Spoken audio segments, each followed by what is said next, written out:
तुमने अरीबा को नया फोन लेकर दिया है, किस खुशी में? हमें तोहफे देने के लिए किसी खुशी की जरूरत तो नहीं होती। तो ये बात आपको ताबीन ने बताई है ना? जिसने भी बताई है, सवाल सिर्फ ये है कि क्या तुम्हारी हैसियत इतनी हो गई है कि तुम इतने महंगे तोहफे खरीद के लोगों को देते रहो? तो अब आप भी मुझे हैसियत के ताने देना शुरू हो गए हैं। तंग आ गया हूं मैं सुन सुन के। और हाँ, मैंने नौकरी छोड़ दिया।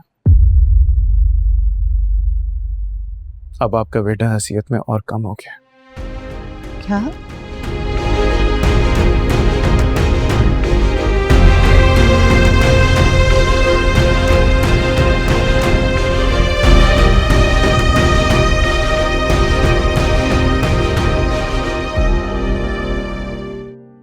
नया मोबाइल अच्छा है, लेकिन वैसा नहीं है जैसा मुझे चाहिए था।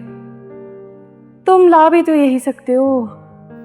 फिलहाल तो मेरी इतनी ही हैसियत है, लेकिन एक दिन तुम्हारी वो ख्वाहिश पूरी कर दूंगा। कब? हाँ अयान, जब मैं बूढ़ी हो जाऊंगी और तब कर भी दोगे तो क्या फायदा? हाँ, हमें तोहफे देने के लिए किसी खुशी की जरूरत तो नहीं होती। तो ये बात आपको ताबीन ने बताई है ना? जिसने भी बताई है, सवाल सिर्फ ये है कि क्या तुम्हारी हैसियत इतनी हो गई है कि तुम इतने महंगे तोहफे खरीद के लोगों को देते रहो? अयान, वो पप्पो कहाँ है?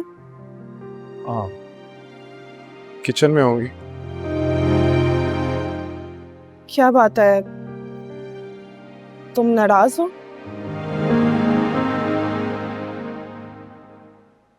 तुमसे पूछ रही हूँ, मेरी किसी बात पे गुस्सा हो?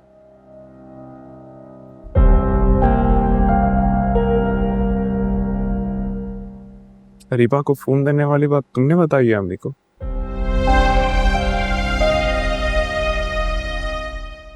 ताबीन, क्या जरूरत थी तुम्हें अम्मी को बताने की? अगर उन्हें बताना होता तो मैं खुद बता देता ना। तो इसमें छुपाने वाली कौन सी बात थी? तुम क्या अपनी हर बात मुझसे या अम्मी से शेयर करती हो? नहीं ना? तो फिर ये वाली बात अम्मी को क्यों बताई? लेकिन पप्पो को बताने का मकसद तुम्हारी शिकायत लगाना हरगिज नहीं था। तो फिर क्या था ताबीन? मुझे बहुत अफसोस हो रहा है तुमको।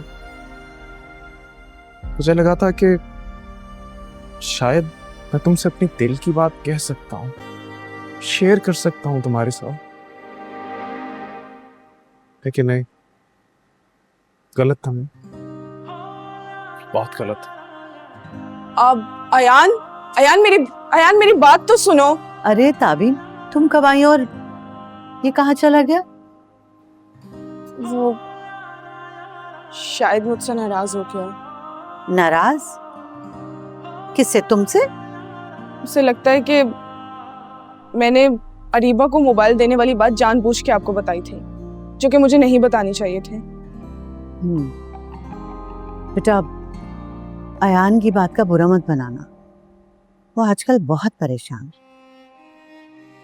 जानती हूँ पप्पो, मैं इसका मतलब है कि कल रात में हमारी बात हुई थी, काफी परेशान था।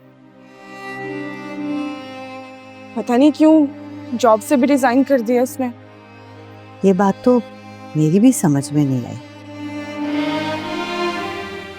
लेकिन पप्पो, अब ये सब चीजों का गुजारा किससे होगा? यही बात सोच सोच कर तो मैं हलकान हो रही हूँ। पता नहीं अब क्या होगा, तो बस उसी का आसरा है।